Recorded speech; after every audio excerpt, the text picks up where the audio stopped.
Amerika Serikat akhirnya melancarkan serangan untuk memperkuat intervensinya terhadap Iran. Namun sekali lagi keputusan ada di tangan Iran.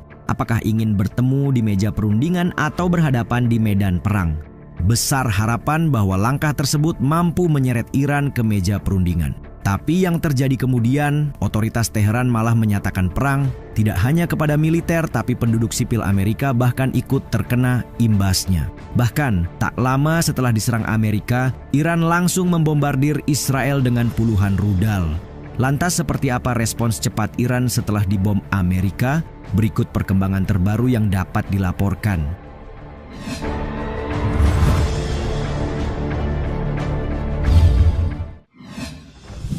Iran nyatakan perang. Jika ada yang datang lebih cepat dari karma, maka itu adalah tanggapan Iran terhadap musuh setelah insiden pengeboman 3 situs fasilitas nuklir dilaporkan pada hari Minggu. Korps Garda Revolusi Iran tanpa basa-basi menyatakan perang, dilanjutkan dengan serangan rudal ke wilayah Israel sebagai bentuk perlawanan. Alhasil, negeri Yahudi itu langsung menaikkan status siaga ke tingkat tertinggi. Kemudian yang tak kalah mengerikan, setiap warga dan personel militer Amerika Serikat kini telah menjadi target sah. Artinya, Garda Revolusi tak lagi memilih target, tapi segala sesuatu yang berhubungan dengan Amerika adalah musuh bagi negara. Juru bicara Kementerian Luar Negeri Iran menyebut keterlibatan militer Amerika sebagai resep untuk perang habis-habisan di kawasan. Sama halnya dengan Menteri Luar Negeri Abbas Araghchi yang memandang potensi serangan Amerika sebagai tindakan amat berbahaya bagi semua pihak. Mencari tahu tentang kondisi situs nuklir pasca serangan, seorang pejabat Iran dalam keterangan melalui kantor berita IRNA menyebut tidak ada bahan radioaktif pada ketiga lokasi nuklir yang menyebabkan radiasi. Menurut klaim pemerintah, serangan Amerika tidak berdampak apapun lantaran mereka telah memindahkan seluruh material yang ada. Otoritas Iran telah mengeluarkan uranium yang diperkaya dari fasilitas tersebut sebelum dibom.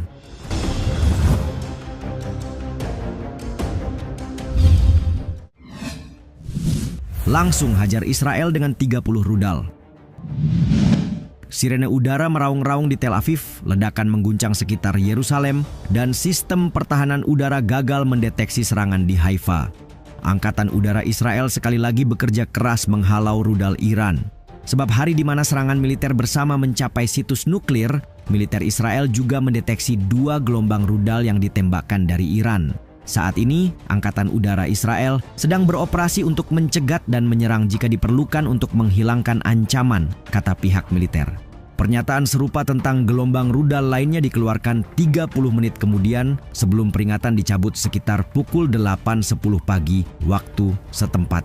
Pasukan pertahanan Israel mengatakan kepada CBS News bahwa Iran telah meluncurkan sekitar 30 rudal mengenai 4 lokasi di Israel yaitu Haifa, Tel Aviv, Be'er Yaakov, dan Nes Ziona menurut layanan tanggap darurat Magen David Adom Israel.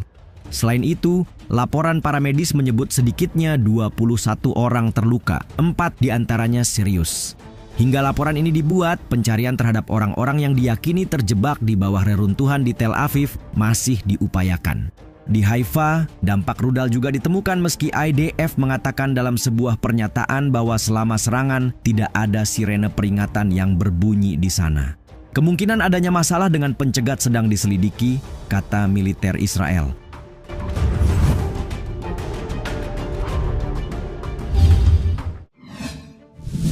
Semua warga Amerika jadi target. Para pemimpin Iran telah berulang kali memperingatkan akan adanya pembalasan jika Amerika akhirnya ikut ambil bagian dalam konfrontasi langsung. Tapi karena bebal, pernyataan perang itu telah menyeret seluruh warga Amerika ke dalam ancaman serius. Perang dimulai sekarang juga, Korps Garda Revolusi Islam memperingatkan pada Minggu dini hari. Setiap warga negara Amerika atau personel militer di Timur Tengah kini menjadi target Teheran.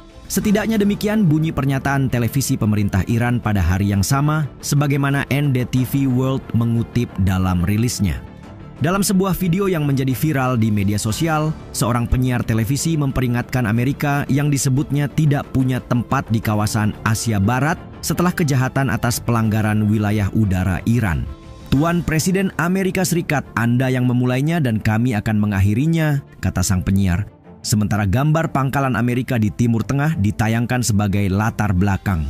Seperti yang kita ketahui, Amerika memiliki beberapa pangkalan militer di kawasan tersebut, termasuk pangkalan udara Al-Udeid di Qatar sebagai yang terbesar. Serta yang lainnya berada di Bahrain, Irak, Suriah Selatan, Kuwait, dan Uni Emirat Arab.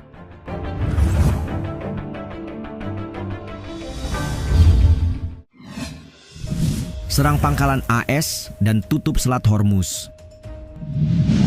Presiden Amerika bisa saja menyebut serangan ke Iran sebagai keberhasilan militer. Untuk selanjutnya melayangkan ancaman serangan lebih besar jika Iran tidak segera berdamai.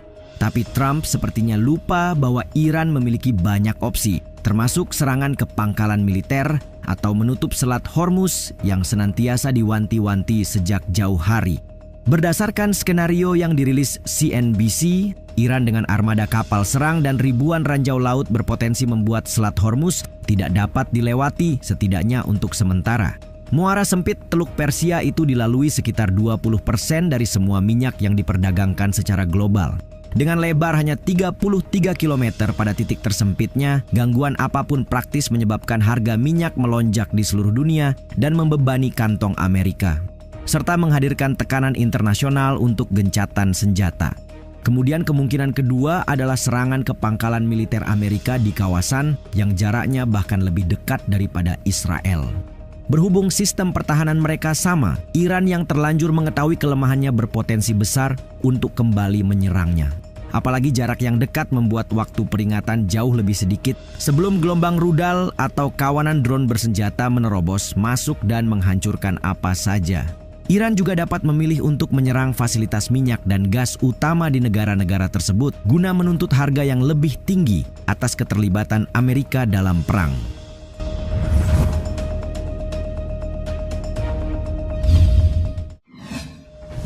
Aliansi Iran ikut menyerang. Terakhir, jangan lupa bahwa Iran memiliki aliansi kelompok milisi di Timur Tengah yang berada di bawah payung poros perlawanan. Benar bahwa agresi Israel telah melemahkan milisi Palestina dan kelompok jihad Islam di Gaza. Pun serangan ke Hizbullah musim gugur lalu yang menghancurkan sebagian besar Lebanon Selatan dan menewaskan sebagian besar pimpinan membuat keterlibatannya sulit terjadi. Meski demikian, Iran masih memiliki Houthi untuk diminta bantuan. Jika memutuskan bekerja sama, keduanya memiliki kemampuan drone dan rudal yang memungkinkan mereka untuk menargetkan Amerika Serikat dan sekutu. Houthi yang begitu tangguh di Laut Merah, yang sebelumnya sukses menggagalkan misi Amerika, akan menjadi lawan yang sulit. Sebenarnya sudah ada kesepakatan di mana Houthi tak lagi menargetkan kapal-kapal Amerika di Laut Merah. Tapi belakangan, juru bicara militer Houthi Brigjen Yahya Sari mengancam akan melanjutkan serangan jika pemerintahan Trump bergabung dalam kampanye militer Israel melawan Iran. Jika Amerika terlibat dalam serangan dan agresi terhadap Iran dengan musuh Israel, angkatan bersenjata akan menargetkan kapal-kapal dan kapal perangnya di Laut Merah, kata Sari dalam sebuah pernyataan video sebelum Amerika menyerang Iran.